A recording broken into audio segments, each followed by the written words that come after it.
Hi friends, welcome back to my channel. I'm Serena if you happen to be new here, and today we are going to be talking about all things annotating, what I use to annotate, how I annotate, different systems that you can use to annotate, and my supplies. I think that's everything.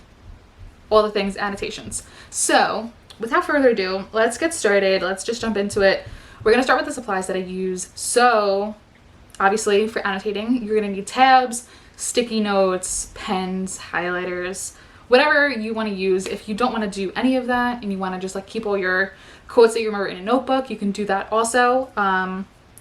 So I'm just going to be giving all the different options, and then you can pick which things that you want to use when you go to annotate a book. So let's start with tabs. I have 1, 2, 3, 4, possibly 5 different style tabs here in front of me. And I figure we'll start with the sticky notes because those are my favorite. So I have these sticky notes that I got in a pack off of Amazon. They are just like basically your regular Post-its, except these are transparent. So what I like to do is put them on the inside of my book when it's a new book and I'm like, oh, I don't know if I want to write in it, blah, blah, blah. Like, if you want to write in your books, absolutely, by all means, please go ahead. I will probably also start writing in my books very soon. I just haven't yet, and I've been liking these transparent sticky notes to write notes as if I'm writing in the book, but it's not like in the book. So let me just show you what it looks like when you put it on the inside. You can barely see it. So there's actually a Post-it note right here. So if I wanted to underline this or I wanted to make a note about this, I could do that without actually writing on the inside of the book. It's on the Post-it instead. The only thing that I have found with these Post-its so far is that you do have to let them dry. You don't, you're not gonna just like put the Post-it in and then write on it and then like close the book, because otherwise you're gonna get ink in your book and you probably don't want that. So write on it, let it dry for a little bit, and then just kind of like test it to make sure that it's dry, and then you can close your book. These also are transparent, the green and like this grayish purplish color. They're also transparent, and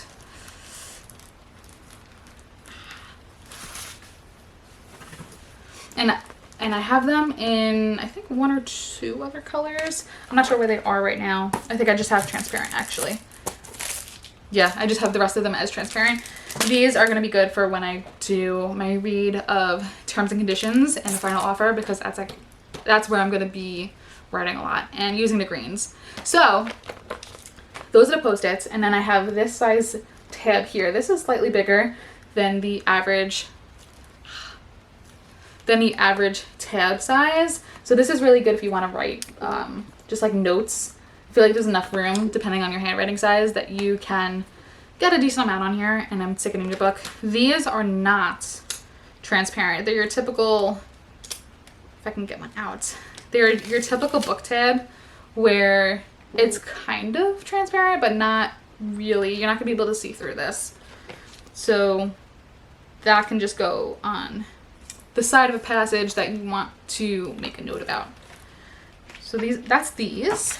The next style that I have is just your typical tab that you see every single bookstagrammer that annotates.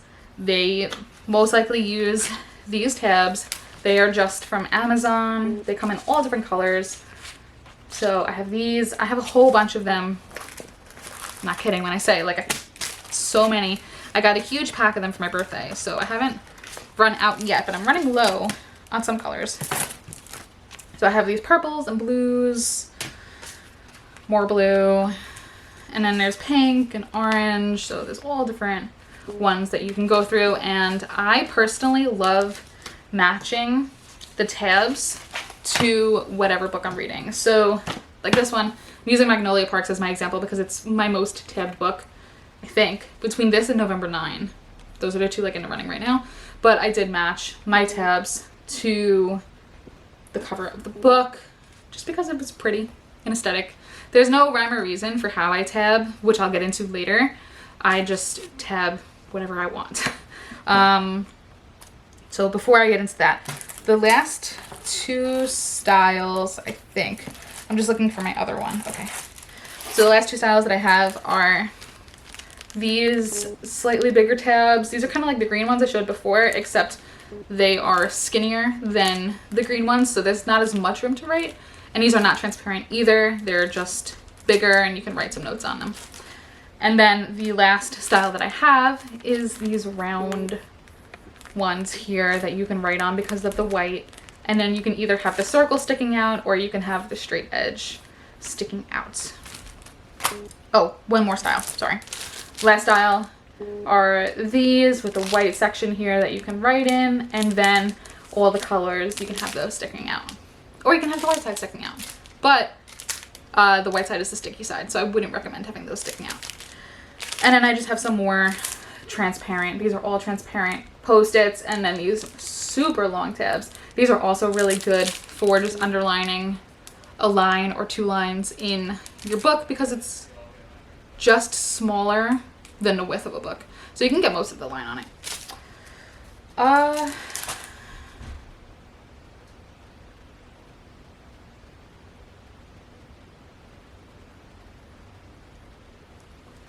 I think that's it as far as tabs. Just have more transparent ones. I keep all of my tabs organized. They're just like in this little pouch that I got from one of my students, and kind of just throw them all in here. I don't like color coordinate them or anything. These like big packs don't fit. I mean, it would fit if I just took them all out of here, but I haven't yet, so those stay on the outside. But I'm just gonna throw all of these in here now to show you that it's like literally the perfect size for tabs.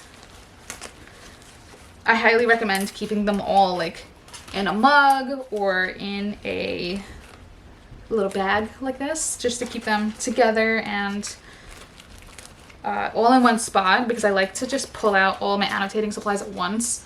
I don't like to hunt for all of my stuff. So have them in here, and then I just keep these giant sheets separate. Next, let's go over pens, highlighters, and I don't have my Sharpies with me, but I don't think I would really use them for my books, so I think it's fine. So I have this whole bag. I don't remember where I got this bag from. I got it like 10 years ago in Manhattan, and it's always been my go-to pen bag. And I have all of these pens and markers and highlighters in here. So my go-to for pens are the Pilot G2. These are the .07.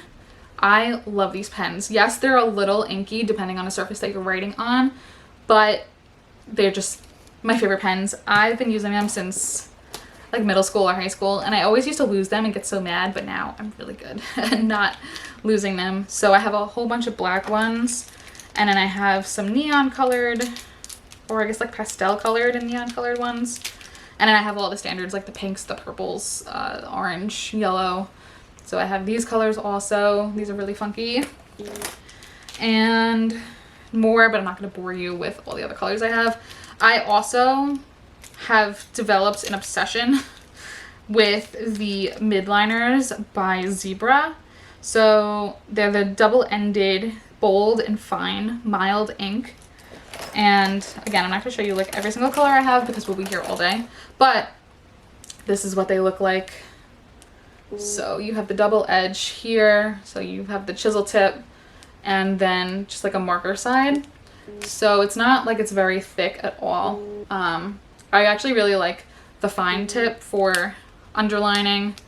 And then if I want to highlight, this is what the highlighter looks like. So they're really tiny. So you're not getting like two lines in one. It's really good just to underline or highlight one line. So that's that. The last thing I wanted to go over are systems for tabbing, because everybody does it a little bit different and it's really up to you how you want to do it. I have tried multiple different ways, and this is the way that works for me. Some of the ways that I have tried are actually writing in the beginning which color tab you want to be a certain emotion or quote or characteristic or like plot, setting, kind of like how you do it in high school for like English class or literature class. That personally does not work for me. I feel like I'm transported back to school and that I'm reading something for a grade or for a test or for an essay. So I don't want that pressure. I would rather read and annotate for pure and utter enjoyment. So I don't have a particular system. I kind of just tab anything that makes me feel a certain way. So any sort of quotes, if a character does something like annoying or interesting or loving or sad or whatever the character's feeling, I'll tab that. Quotes, I said quotes. What else? Chemistry between the characters, any sort of like predictions or foreshadowing from the beginning to the end. What else? Major plot points, plot twists. And I think that's it. It's kind of like go with the flow. If I want to tab something, then I just kind of tab it. So that's what's going on here with all of these. But a lot of these are quotes because I just love the way that Jessica Hastings writes. And I can like just go through this book, and I really want to do another reread, and I'm sure there will be more that I would want to tab in this book because it's just so good. I know some people only will annotate quotes, some people will only annotate like feelings and emotions, so it really comes down to what you want to get out of the book. You can also write. I personally don't write in my books right now, but I'm not opposed to it. I just wouldn't want somebody else writing in a book that like they borrowed from me. I would want my own writing in there. You can also write your reactions in the books. You can use any of the transparent post-its that I talked about to write in the books. You can keep a separate notebook. I don't know if it's in this shot, but on the shelf up here, my friend and I used to pass back and forth a notebook with quotes from like Divergent and The Hunger Games, and I have it, it's up on the shelf. So I might have to bring that back out and start adding new quotes to it and pass it back to her. It's kind of like Sisterhood of the Traveling Pants, but with a book notebook. So it's really up to you how you want to extract the information from the book and make it memorable for you. Yeah, so that's it. That's basically all I have here. I am currently not tabbing anything right now. Actually, sorry, no, I am tabbing.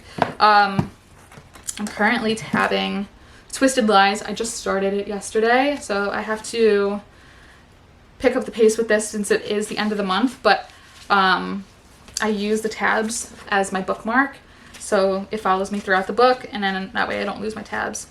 I'm trying to see if there's anything that I tab, just to give you an example.